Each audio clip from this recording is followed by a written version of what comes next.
Hi investors, welcome to SOIC। तो आज की इस वीडियो में हम बात करेंगे whether HDFC bank is the next HDFC bank और not. Today we give the fastest loan in the world at 10 seconds. And we've changed, we've introduced a UPI technology platform, we've changed the skin. So welcome to the new HDFC Bank. At a press of a button, you get everything you want. That is on your mobile phone. You can do your shopping because I take you on Compare and Shop and I take you to Amazon. You pay with my card, you get the further discount. So anything you want to buy, please come to HDFC Bank. And इस video का purpose क्या आज का कि हम आपको ये सिखाएंगे कि एक बैंक में सबसे इंपॉर्टेंट चीज़ क्या होती है। पहली सबसे इंपॉर्टेंट चीज़ क्या होती है, अगर आप उसको आराम से समझेंगे तो सबसे मोस्ट इंपॉर्टेंट थिंग क्या होती है, एक बैंक की बुक वैल्यू पर शेयर और कितने सालों में वो कंपाउंड कर रही है और किस स्पीड पे वो कंपाउंड कर रही है। सेकेंड मोस्ट इंपॉर्टेंट थिंग क्या रहती है बैंक्स के अंदर या HDFC बैंक के केस में कि what are the ingredient for success, कि सक्सेसफुल ये इंस्टीट्यूशन हुई क्यों। थर्ड मोस्ट इंपॉर्टेंट थिंग क्या आएगी इस एनालिसिस के अंदर कि क्यों HDFC बैंक इस टाइम पे क्या ओवरहैंग है स्टॉक प्राइस के ऊपर एंड क्यों स्टॉक परफॉर्म नहीं कर रहा। एंड फोर्थ हम बात करेंगे कंक्लूजन में कि क्या बार बार ओवर द इयर्स हुआ है कि कोई भी अच्छी institution when it goes through time correction तो क्या होता है।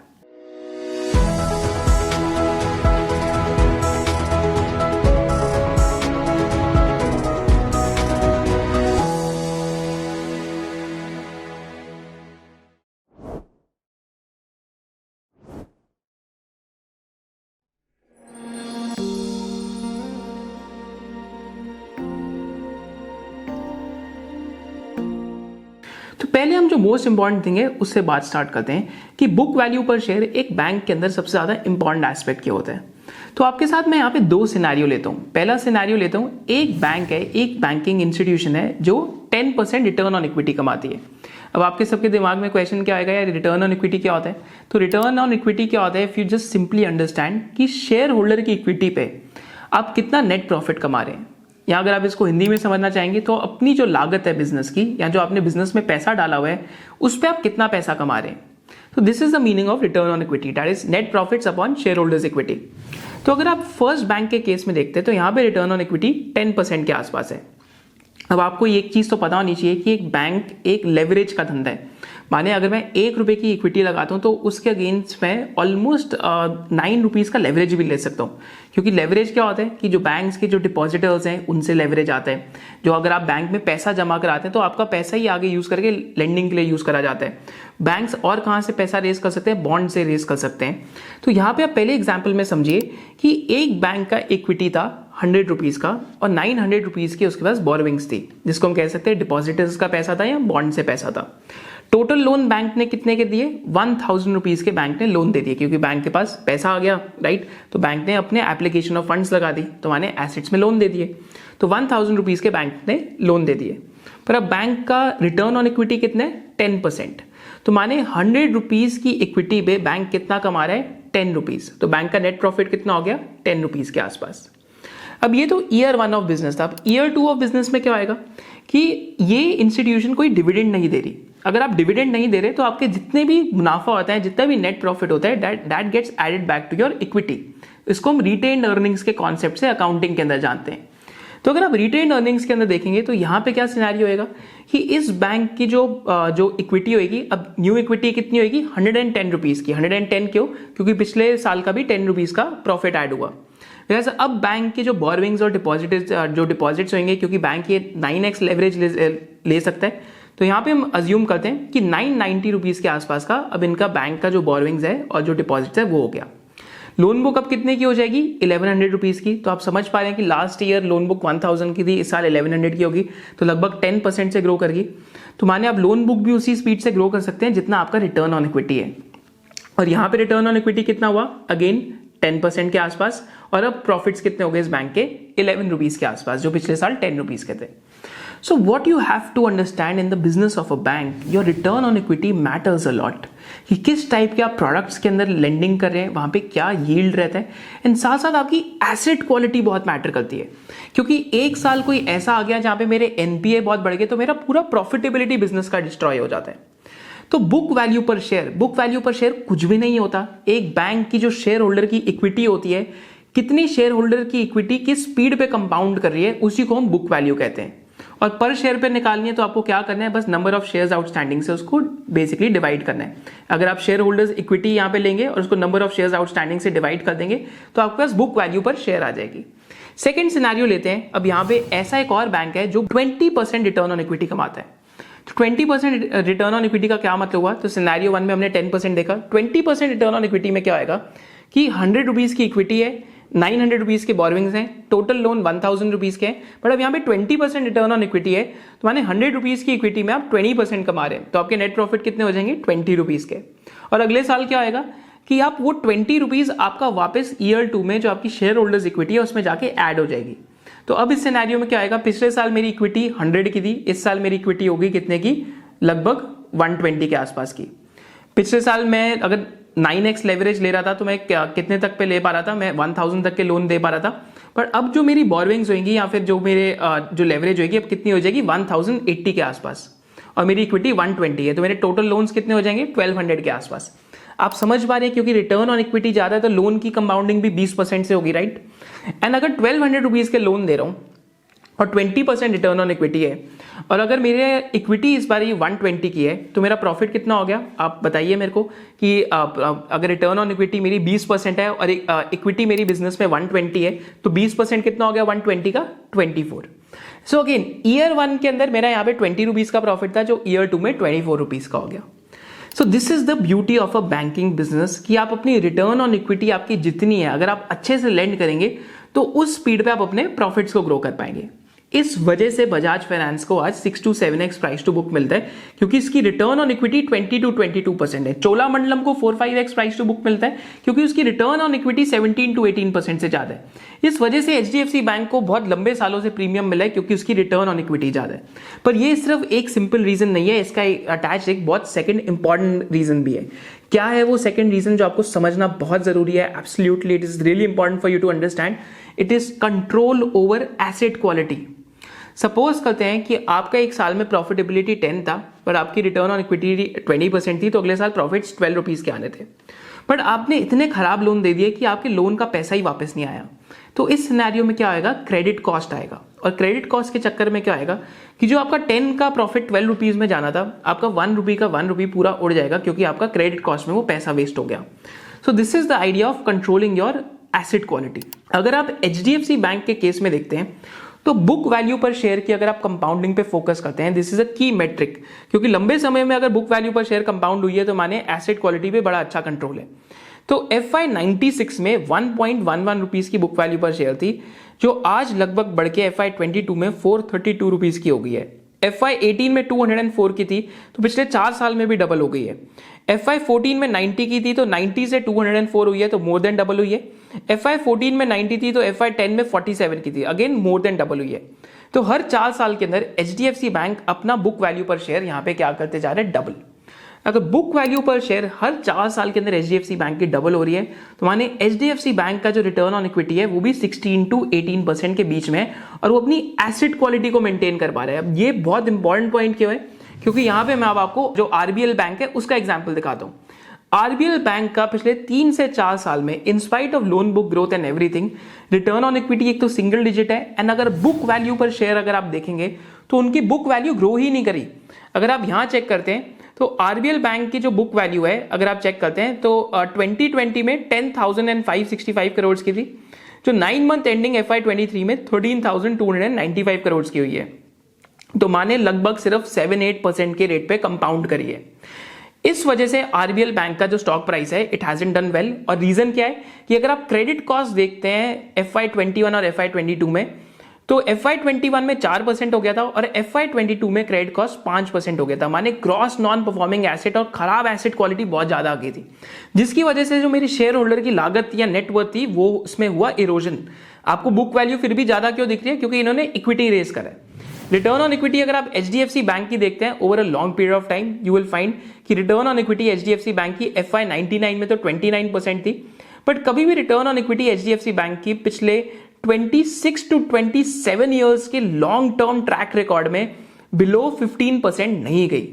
So this shows you an example कि why book value per share is the most important metric in banking and क्यों हम price to book value banks को value करने के लिए यूज करते हैं. हम price to earnings क्यों नहीं करते, हम price to book value क्यों करते हैं? क्योंकि अगर आपकी book value कंपाउंड नहीं हो रही तो माने आपके एसेट क्वालिटी के अंदर इशू आ ही रहे. ये बहुत लोगों का कॉमन डाउट था बैंकिंग के अंदर कि बुक वैल्यू क्यों यूज करते हैं. अगर आपका ये डाउट सॉल्व हो गया, just drop a bulb on moment in the comment section below, and if you're enjoying this video, also smash the like button and make sure that you're subscribed to the channel. अब हम आते हैं reasons for why HDFC Bank has been successful over a long period of time.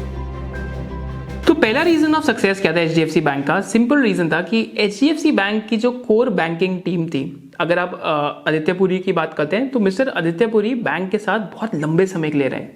So used to work at Citibank Malaysia and वहाँ से काफ़ी सारे जो अच्छी रैंकिंग के जो बैंकिंग ऑफिशियल्स थे उनको साथ अपनी कोर टीम में लेके आए. एंड बिकॉज बैंक की टॉप पे स्टेबिलिटी थी एंड बिकॉज बैंक बहुत सालों के लिए एक ही लीडरशिप के साथ था, this was one of the first reason for success. तो कोई मुझसे बार बार पूछता है कि कौन से बिजनेस में मैनेजमेंट सबसे ज़्यादा मैटर करती है. मेरा सिंपल आंसर है कि बैंकिंग के बिजनेस में management matters the most, because management चाहे तो कोई एनपीए कुछ दिखा सकती है, मैनेजमेंट चाहे तो क्रेडिट कॉस्ट कुछ दिखा सकती है, क्योंकि अकाउंटिंग यहाँ पे बहुत आर्बिट्ररी रहती है. So this is why stability at the top is the first reason for success. Second reason for success is कि counter cyclical lending. Counter cyclical lending का क्या मतलब है कि उस लोन के सेगमेंट में लैंड करना जहाँ पे बहुत ज़्यादा बैंक्स लैंड नहीं कर रहे और उस लोन के सेगमेंट से दूर रहना जहाँ पे बहुत ज़्यादा बैंक्स लैंड कर रहे हैं. तो बिटवीन 2004 टू 2008 क्या हुआ था कि अगर आप ICICI बैंक, एक्सिस बैंक या डिफरेंट बैंक्स की बात करते हैं तो सारे बैंक्स इंफ्रास्ट्रक्चर या प्रोजेक्ट लोन्स को चेस कर रहे थे. विराज HDFC बैंक उस टाइम पे क्या कर रहा था कि HDFC बैंक रिटेल लोन्स को चेस कर रहा था, क्योंकि रिटेल लोन्स में प्राइसिंग बेटर थी. तो बिटवीन 2004 टू 2008 अगर आप ये जो डेटा है इसको देखते हैं तो 2000 से लेकर 2008 के बीच में retail loans as a percentage of total loans for HDFC bank went from 22% to 57%. FY07 में ऑलमोस्ट 60% के आसपास आ गया था. सो this is a very very important point two understand कि अगर आप काउंटर सिक्लिकल लेंडिंग कर रहे हैं तो आप उस जगह पे ज्यादा जा रहे हैं जहां पे ज्यादा पियर्स नहीं है. So this is one of the key reasons. Second, अगर आपको मैं यहाँ पे एग्जाम्पल दिखाता हूँ तो लास्ट फ्यू ईयर्स में क्या हो रहा है कि सारे बैंक अब बात कर रहे हैं रिटेल लोन्स की, बट HDFC बैंक ने लास्ट 4-5 ईयर्स में क्या करा है कि अपना कॉर्पोरेट लोन्स और होलसेल लोन्स का जो एक्सपोजर है उसको बढ़ा दिया है. So again this is the behaviour of counter cyclical lending. तो लास्ट फ्यू ईयर्स में अगर आप देखते हैं तो wholesale loan as a percentage of total book जो पहले 43% हो गए थे ऑलमोस्ट अब 56% के आसपास हो गया FY22 में, और retail loans have fallen from almost 57% to 44%. So this is one of the second reasons for success कि अगर आप काउंटर सिक्लिकल लेंडिंग कर रहे हैं so you need to identify the places where pricing is good. और pricing अच्छी रहती है तो आपके जो नेट इंटरेस्ट मार्जिन हैं या जिसको हम ग्रॉस मार्जिन के नाम से कहते हैं तो आपके ग्रॉस मार्जिन बड़े स्टेबल रहते हैं. तो HDFC बैंक के केस में भी अगर आप इनके नेट इंटरेस्ट मार्जिन देखते हैं तो नेट इंटरेस्ट मार्जिन ऑलमोस्ट हर बारी अबव 4% या 4% के आसपास रहे हैं और रिटर्न ऑन एसेट हमेशा 1.8 to 2% के बीच में रहे. माने अगर आपकी टोटल जो बैलेंस शीट के एसेट्स हैं आप उस पर कितना ROA कमा पा रहे हैं. तो this is also one of the very crucial matrix. So this is one of the other reasons for success. एक रीजन अगर आप और देखते हैं तो बैंक की अगेन ये सेइंग थी, एक फोर्ब्स का आर्टिकल था 2013 में. So they said it in the Forbes article, when every other bank was chasing infrastructure loans, what we were doing is that we stopped doing infrastructure loans whereas we started chasing retail loans. Again ये जो counter cyclical behaviour है आपको again इनके जो lending style है उसके अंदर देखने को मिलेगा. और भी यहाँ पे क्या रीजंस फॉर सक्सेस हैं, तो सिंपली अगर आप ये डेटा देखते हैं कि इनका ग्रॉस नॉन परफॉर्मिंग एसेट यानी वो लोन्स जो 90 डेज से ज़्यादा समय के लिए वापस नहीं आए आपके पास, जिस पे कोई इंटरेस्ट या फिर प्रिंसिपल रीपेमेंट नहीं आई, तो एसेट क्वालिटी का अगर आप कंट्रोल देखते हैं और a really long period of time, then you will find कि GNPA बैंक के हाईएस्ट एवर जो गए थे वो 2% थे. 2% कब थे? FY09 में. Just to give you an example, Yes Bank के केस में ग्रॉस नॉन परफॉर्मिंग एसेट 15% के आसपास है. तो यहाँ पे 2% के ऊपर 2% एक ही बारी गए थे, वो भी FY09 में जब ग्रेट फाइनेंशियल क्राइसिस आया था. अगर आप लंबे समय में देखेंगे तो it has always remained below 1.5% even in the last 7 to 8 years. और ऐसा क्यों है? क्योंकि HDFC बैंक ने नंबर ऑफ ब्रांचेस बहुत ज़्यादा लगाई, right. And number of branches लगाने के साथ साथ बैंक ने किस चीज़ पे फोकस करा? कासा पे, current account and saving account. Between FY96 to almost 2004 and 2006 HDFC bank ने कासा पे इतना फोकस करा कि even though relatively new bank था, HDFC बैंक का जो कासा है, माने अगर आपके सोर्सेज ऑफ लाइबिलिटी में करंट अकाउंट और सेविंग अकाउंट है तो इन पे आपको इंटरेस्ट रेट कम देना पड़ता है as compare to wholesale deposits. तो कासा HDFC बैंक का ICICI बैंक और एक्सिस बैंक जितना हो गया था, और एक्चुअली कुछ केसेस में उनको क्रॉस भी कर गया था, इवन दो FY 96 के अंदर ही बैंक स्टार्ट हुआ था। सो अगेन लाइबिलिटीज पे हमेशा से फोकस था, और अगर आपका फोकस लाइबिलिटीज पे अच्छे से है तो 2000 में फर्स्ट टाइम इन्होंने रिटेल लोन्स इंडिया में लॉन्च करे थे। एंड रिटेल लोन्स लॉन्च करने के बाद बहुत तेजी से इन्होंने उसमें ग्रोथ दिखाई, because retail loans are a business of scale. अगर आप नंबर ऑफ ब्रांचेस देखते हैं HDFC बैंक की over the years, then you will see कि कितने बहुत फास्टली स्केल कर रही है। इन नेक्स्ट 3 इयर्स का भी क्या टारगेट है कि we want to double our number of branches, even though base इतना बड़ा हो चुका है।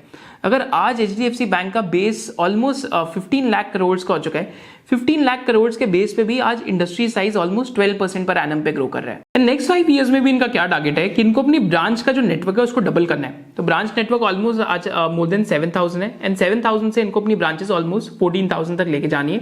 पर ये जो प्लान है बिजनेस का FY 22 में दिया गया था।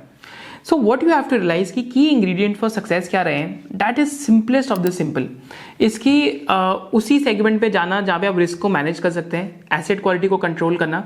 कॉस्ट ऑफ फंड्स अगर आप HDFC बैंक के लिए देखते हैं तो FY 22 में सिर्फ 3.6% के आसपास था, क्योंकि you are a liability franchise. अगर आप कासा रेज कर सकते हैं, करंट अकाउंट और सेविंग अकाउंट से पैसा रेज कर सकते हैं, सो अगेन वो one of the lowest cost of funds का एक सोर्स है। So these are the reasons for success कि अगर मैं सस्ते कॉस्ट ऑफ फंड्स को रेज करके जो प्राइम बोरोवर्स के पास जाता हूँ, जो इंडिया के सबसे अच्छे बोरोवर्स हैं, क्योंकि मैं सबसे lowest cost manufacturer of money हूँ, because I am basically raising money, and मैं सबसे अच्छे बोरोवर्स के पास जाता हूँ। सो बेसिकली मैं अपना रिस्क मैनेज कर सकता हूँ, that is asset quality. So simplest of the simple, these are the 3 reasons for success कि why HDFC bank has done well over a long period of time. पर अब जो question हमारे सामने अराइज करते हैं कि व्हाट हैज हैपेंड कि लास्ट 2-3 इयर्स में HDFC bank has been going through a time correction, and what are the reasons which ails the bank stock price. तो बहुत सालों बाद this is the first time what has happened. अगर आप 3 year rolling return देखते हैं HDFC bank की, कि अगर 1996 में पैसा डाला था तो 3.24 रुपीज का स्टॉक प्राइस था, जो 1999 में 6.92 का था, तो 29% का CAGR था। 1999 में डाला होता और 2002 में निकाला होता तो 51% का CAGR बनता। 2002 में पैसे डाले होते हैं, 2005 में अगर मतलब आपने स्टॉक सेल करा होता तो 34% का CAGR था। 2005 में इन्वेस्ट करा होता और 2008 में निकाला होता तो 32% का CAGR था। 2008 में डाला होता एंड 2011 में निकाला होता तो 21% का CAGR था। 2011 में डाला होता और 2014 में निकाला होता तो 16.86% का CAGR था। 14 to 17 अगर आपने इन्वेस्ट करा होता तो 24% का CAGR बनता। 17 to 19 में 27% का। 19 to 22 में this has been one of the slowest phase, जहां पे सिर्फ 12.61% का CAGR बना है, and this reminds us of 2011 to 2014 का फेज। So what are the reasons that कि HDFC बैंक का जो बुक वैल्यू है over a long period of time थोड़ा सा डीरेट हुआ है, एंड लास्ट 2 इयर्स के अंदर ज्यादा टाइम करेक्शन हुई है स्टॉक में। So first key reason is change in की लीडरशिप। तो अगर आप मिस्टर आदित्य पुरी की बात करते हैं, so again he was at the bank for more than 20 years. तो जब भी लीडरशिप चेंज होती है तो again there is a perception issue in the markets, and people are still assessing कि जो न्यू लीडरशिप आई है अंडर शशिधरन जगदीशन, कि इनकी जो लीडरशिप है उसके अंदर how the bank ends up performing. So this is one of the first key reason for underperformance. Second key reason for underperformance is कि HDFC limited and HDFC bank का इस time पे चल रहा है merger, and HDFC bank आपका retail loans में, commercial loans में, होलसेल लोन्स में, रूरल लोन्स में, whereas HDFC limited is primarily a mortgage lender, माने घर के लोन्स देता है, हाउसिंग लोन्स देता है। तो HDFC लिमिटेड एक्चुअली 1970s में स्टार्ट हुआ था, and HDFC limited he actually founding father of HDFC bank है। पर HDFC लिमिटेड और HDFC बैंक के बीच में क्या था कि HDFC बैंक की जो मॉर्गेज लोन्स की बुक है, क्योंकि HDFC bank one of the lowest cost manufacturers in the industry है, क्योंकि आपका जो लाइबिलिटी साइड देखते हैं तो वहाँ पे कोई पैसा रेज करने का ज़्यादा पैसा नहीं लगता। तो अगर आपके पास लोएस्ट कॉस्ट ऑफ फंड्स है, फिर भी अगर आप मॉर्गेज लोन्स नहीं कर पा रहे तो you are at a competitive disadvantage. And HDFC limited के लिए क्या प्रॉब्लम थी कि RBI धीरे धीरे NBFCs और हाउसिंग फाइनेंस कंपनीज की रेगुलेशंस बहुत टाइटन अप करते जा रहे हैं, ताकि वो over a period of time bank बन रहे हैं जो बहुत बड़े हो गए हैं साइज में। तो HDFC लिमिटेड के लिए ये लिमिटेशन थी। और सेकंड लिमिटेशन क्या थी कि HDFC limited doesn't have access to CASA, that is current account and saving account. आप करंट अकाउंट और सेविंग अकाउंट नहीं खोल सकते। So this is the reason why कि इन दोनों इंस्टीट्यूशंस के बीच में मर्जर अनाउंस हुआ। एंड जो कंबाइंड एंटिटी के टोटल एसेट मिक्स देखते हैं तो 33% मॉर्गेज में होगा, जो भी हाउसिंग लोन्स मिसिंग है HDFC बैंक के अंदर। 21% रिटेल लोन्स में होगा, जैसे कंज्यूमर लोन्स हो गए, कार लोन्स हो गए, ये सब हो गया। फिर कमर्शियल एंड रूरल बैंकिंग में 24% होगा। फिर कॉर्पोरेट लोन्स में 19% होगा कंबाइंड एंटिटी में। And more over what else will happen, इसकी कंबाइंड एंटिटी में क्रॉस सेलिंग अपॉर्चुनिटीज बहुत होंगी। सो अगर आप यहाँ चेक करते हैं तो जो HDFC लिमिटेड के जो बोरोवर्स हैं, राइट, सो जो उन्होंने हाउसिंग लोन लिया हुआ है, so there is a cross selling opportunity that will arise in credit cards, personal loans, two wheeler loans, auto loans and home loans. So this is the opportunity. And majorly क्या आएगा कि HDFC limited के जो sources of liability है that will get replaced with CASA. Combined entity का जो analyse PAT है, अगर प्रो फॉर्मा देखते हैं तो मोर देन 50,000 करोड़ या 50,000 करोड़ के आसपास पहुंच जाएगा कंबाइंड एंटिटी का पैट। एंड जो एडवांसेस होंगे दैट विल क्रॉस 18,000 करोड़ के आसपास। एंड बुक वैल्यू पर शेयर थोड़ा सा बम्प अप होकर 446 रुपीज के आसपास आ जाएगी। ये डेटा शायद से 2-3 क्वार्टर्स पुराना है तो थोड़ी सी प्रॉब्लम हो सकती है। पर अगर आप FY24 के बेसिस पे देखते हैं, so there is a chance according to like the broker reports कि कंबाइंड एंटिटी के जो टोटल एडवांसेस हैं that could be much higher than 25,000 to 26,000 crores. So these are the reasons for merger, and merger has actually become a overhang as well, क्योंकि एक तो regulatory uncertainty रहती है merger की, but काफ़ी सारे आर्टिकल्स में लिखा है कि मई टू जून के पीरियड में इनका मर्जर हो जाना चाहिए। थर्ड रीजन फॉर अनसर्टेनिटी क्या है कि there is no alternative factor, माने टीना फैक्टर अभी HDFC बैंक में नहीं रह गया। अगर आप एक्सिस बैंक देखते हैं तो एक्सिस बैंक भी 18-20% ROE कर रहा है अब। ICICI bank is also doing 15-16-17% ROE, whereas Kotak bank is also doing more than 2% ROA। तो एक टाइम पे जब एक्सिस और ICICI बैंक इतनी ROE और ROA नहीं कर रहे थे तो HDFC बैंक को एक बहुत ज्यादा प्रीमियम मिलता था। But now because axis and ICICI are also doing that much amount of ROE and ROA, so there is an argument कि अब टीना फैक्टर बैंक के अंदर नहीं रह गया। And what is the last argument कि HDFC बैंक के अंदर अगर आप फॉरेन इंस्टीट्यूशनल लाइक होल्डिंग देखते हैं तो FII holding has also fallen. But these are the arguments that why stock is going through a period of time correction, and stock का अगर आप प्राइस टू बुक वैल्यू देखते हैं तो over a period of time कहाँ 4.55x और 3.8 to 3.9x से गिर के आज ऑलमोस्ट 3.4 टाइम्स के आसपास स्टॉक का जो प्राइस टू बुक वैल्यू है इस टाइम पे आ रखा है। आई थिंक फॉरवर्ड पे तो इस टाइम पे उससे भी ज्यादा और सस्ता हो रखा होगा। So these are the reasons for the time correction in the stock price. पर अगर हम कंक्लूजन की बात करें या अगर हम और आगे बात करें इससे, सो अगेन मैनेजमेंट की अभी भी गाइडेंस क्या रहती है कि नेक्स्ट 5 years में that will be doubling HDFC banks total size, माने एक HDFC बैंक और 5 years में ऐड हो सकता है। तो पुराना जो बेस की ग्रोथ थी, पहले एक टाइम पे HDFC बैंक 30% ग्रो करता था, फिर 25% करने लगा, फिर 20% करता है। अब अगर 15 to 17% भी अगर HDFC बैंक के ग्रोथ रेट्स रहे, so those growth rates itself will be very very healthy. And अगर एसेट क्वालिटी इश्यूज आपके कंट्रोल में रहते हैं, so again this could again be just like Bajaj finance video जो हमने बात करी थी कि again this could be a compounder type outcome जो एक रिटेल इन्वेस्टर को सोचना चाहिए। आप लोग भी मेरे को कमेंट सेक्शन में बताइए कि आपको क्या लगता है कि ऐसा होएगा या नहीं होएगा। अगर 15-17% के CAGR पे HDFC बैंक ग्रो करते रहा तो क्या उस स्पीड पे कंपाउंडिंग होएगी नहीं होएगी। हो सकता है कि ये फास्ट ग्रोअर नहीं रह गया अब जब 25-30% की ग्रोथ आती थी, but 15 to 17% growth as well at that base with asset quality being controlled is also is also very very remarkable। क्योंकि मर्जर का अगर आप देखते हैं तो मर्जर से और भी क्या इंटरेस्टिंग चीज होगी कि पहले HDFC बैंक के जो रिटेल लोन्स थे those are very short tenure loans, माने क्रेडिट कार्ड का लोन हो गया, कार का लोन हो गया, तो बहुत शॉर्ट टेन्योर रहते हैं। तो हाउसिंग लोन से क्या आएगा कि लोन का टेन्योर भी बहुत बढ़ जाएगा, so it will help them to actually increase the retail mix over a period of time. So these are the thesis pointers कि कितनी रिमार्केबल इंस्टीट्यूशन रही है। फिर हमने बात करी कि टाइम करेक्शन क्यों हो रही है, और हमने बात करी कि होने वाले टाइम में शायद से आगे जाने में कुछ ऐसा हो सकता है। If you also want to learn how to analyse businesses, when to buy, when to sell and when to pyramid stocks, also you are very interested in learning how to do your own financial planning, and साथ साथ आप हर एक sectors बारे में सीखना चाहते हैं। QSR sector में क्या देखना होता है, बैंकिंग सेक्टर में क्या देखना होता है, फॉरेंसिक एनालिसिस कैसे करते हैं, एक फ्रॉड कंपनी कैसे ढूंढते हैं, उसके अंदर कैसे नहीं इन्वेस्ट करते। अगर आपको SOIC प्रोप्राइटरी एक्सेल शीट भी साथ साथ चाहिए, and all these things are part of one SOIC membership, जहां पे हम एक रिटेल इन्वेस्टर को we try to make him the complete investor, because technical analysis, fundamental analysis and also along with how to find epic stock ideas is completely discussed in the SOIC membership. And if you want to register for the SOIC membership, you can use SOIC bonus 10, जिससे आपको, क्योंकि आप ये video view कर रहे हैं और आपने सब्सक्राइब भी कर दिया होगा, तो आपको ऑलमोस्ट 10% ऑफ मिलेगा. And link to register for the membership is there in the description box below. So this was the analysis of HDFC bank. हमने थीसिस पॉइंटर्स डिस्कस करे, हमने ये डिस्कस करा टाइम करेक्शन की हो रही है, and going forward it could be कि ग्रोथ जो पहले 20-25% की थी, क्योंकि अब बेस बहुत लार्ज हो जाएगा, ऑलमोस्ट 20,000 करोड़ से ऊपर की अगर आपकी लोन बुक हो जाएगी, तो क्योंकि बेस बहुत लार्ज हो जाएगा. और अगर आप इंडियन लेंडिंग इंडस्ट्री को देखते हैं तो उसका size more than 130 lakh crore है, which is expected to double over next 6 to 7 years. तो हो सकता है इंक्रीमेंटली भी मार्केट शेयर लेते रहे, बट येस बेस साइज क्योंकि बड़ा हो जाएगा तो हो सकता है कि जो ग्रोथ की ट्रेजेक्ट्री है थोड़ी सी स्लो हो सकती है. Also one more thing to notice is कि जो MSCI इंडेक्स है after the merger is done, तो HDFC बैंक के अंदर देर इज अगेन मतलब ये रूमर्स हैं और न्यूज भी है कि 2.5 to 3 बिलियन डॉलर्स का नेट इनफ्लो HDFC बैंक की जो मर्ज्ड एंटिटी है उसके अंदर आ सकता है. Thank you so much for joining अस. इस वीडियो से जो आपकी की लर्निंग्स थी, do let me know in the comment section below कि आपकी क्या की लर्निंग्स थी, and also let me know in the comment section below कि आप अगला बिजनेस एनालिसिस हमें किस पे करना चाहिए.